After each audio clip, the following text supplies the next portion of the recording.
We are here, another episode of the Collective Perspective. Here with like that. I didn't know this was. I didn't know which show was on today. Michael, this is a real thing. Today we're going to find out a little information about making that transformation from behind the bar to being a brand ambassador. My name is Michael Toscano. I'm the New York City brand ambassador for Woodford Reserve. Transitioned into the position about 5 months ago, out from behind the bar, and loving life. Couple questions for you. What's the biggest surprise? I mean, I think the surprise is you expect it because everyone tells you, you're going to get up, you're going to have to do calls and meetings when you need to be out at night. Like, it's one of those things you hear about a lot, but until you're really doing it, you don't understand the challenge that comes with the 9 o'clock conference call, but also, the midnight 1 o'clock calls. If you had to go back and talk to yourself 9 months ago, a year ago, what would you tell yourself to start preparing for or to start doing? With bartending, there is a routine to some degree, but a lot of your days off or a lot of the free time you have, you're kind of out and about, still doing your own thing. Or there's no real, I never had any set plan for my days off. You know what I mean? I never had a schedule or a regiment or anything that I held myself to. With this job, it's so important to be able to kind of prioritize your schedule and what you have going on, but also making time for yourself.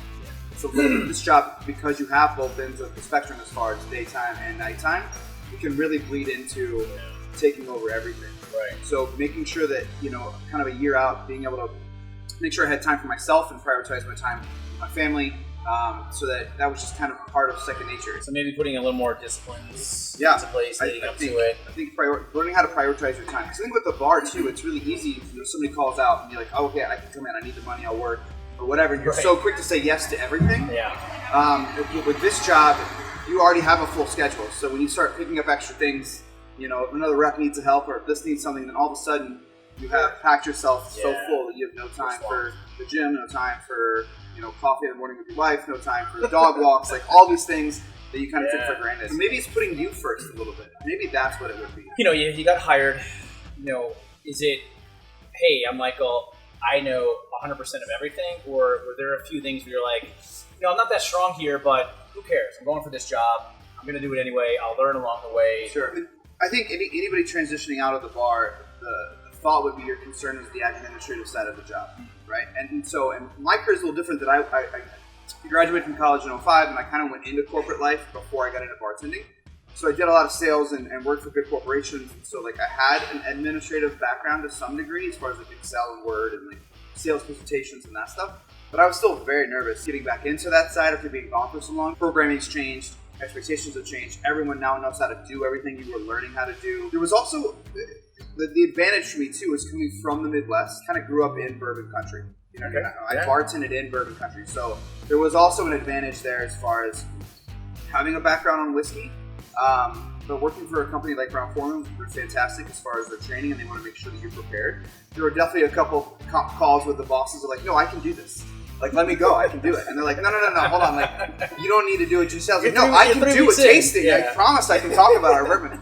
And then being very adamant of saying, "Look, let's make sure we do everything we need to do that we can sign off on it too." Which really, at the end of the day, is a blessing in disguise because whether I could have done it or not, it wouldn't have been to the level that they wanted. Well, talk about, if you can, a little bit about the interview process. When I'm out and about, I talk to bartenders. I've been on that hiring side too, and some people just are not prepared, or some people just think, hey, I'm a whiskey expert. Sure.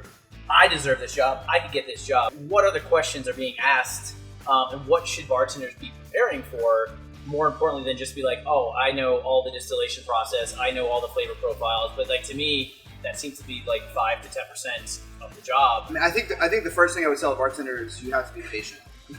This is not the same type of interview when you go into a bar to interview for a bartending job. Most likely those bars need a bartender right away. You're getting called, you're getting put in right away. This is definitely a process that took 3 months, I think, for it to finally all kind of come in. And a lot of that was the initial interviews were just phone screenings to make sure that that I had a basic working knowledge of the product, or that you were something that you want to have in your job.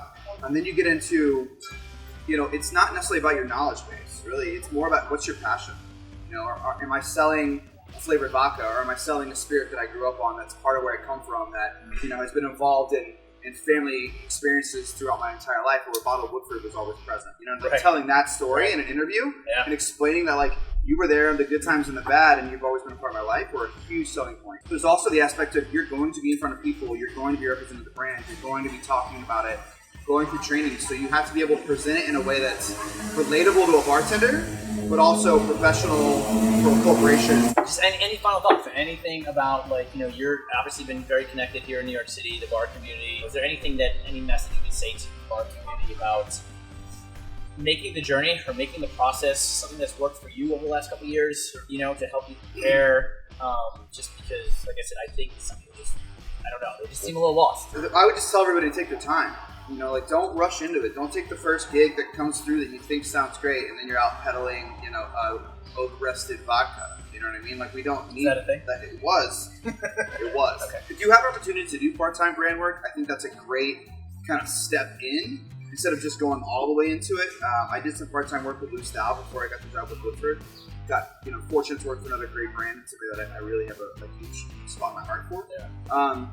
But I'd also say not to lose sight of where you are in your career. I mean, if you're working at this amazing bar and you're not quite sure if you're ready to be out yet, like, don't lose sight of where you are. Don't leave the moment you're in, because you're still learning and you're still growing. And every guest that comes in the bar, every interaction you have, every person you serve a drink to, there's an opportunity there for that to potentially be someone that could be your next boss. Right. You know, I look at our relationship started because I competed in the Woodford Manhattan experience 2 times here in New York, once back home in Indianapolis, 3-time runner-up.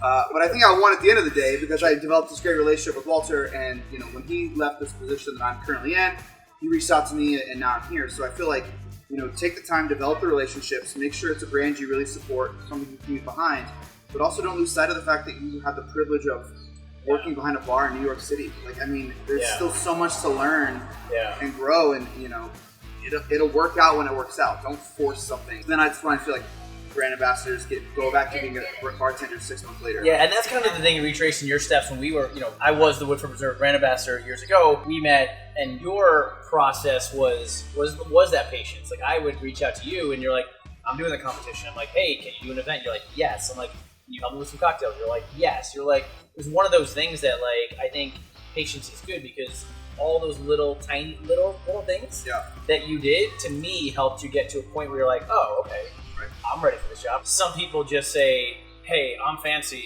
I'm worth $900 an hour, so take it or leave it.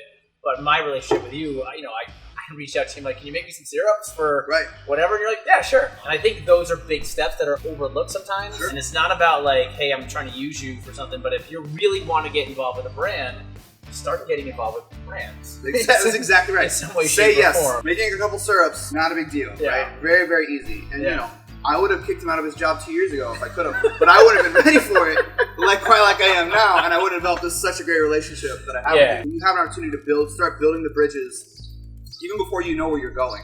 Saying yes, and we all have reps and ambassadors sitting in our bars every single day. Be the person that, you know, knows what drink they want when they sit down, or is always eager to see them, and always saying yes, and always nice. And, you know, those people are going to reach out to you when they need stuff, and then you develop that relationship. And then when those positions come open, you know, they've essentially groomed you to have a way into that job. Rock and roll, brother. I appreciate your time. You're the best. Appreciate you. Thanks, man. We'll see you guys again.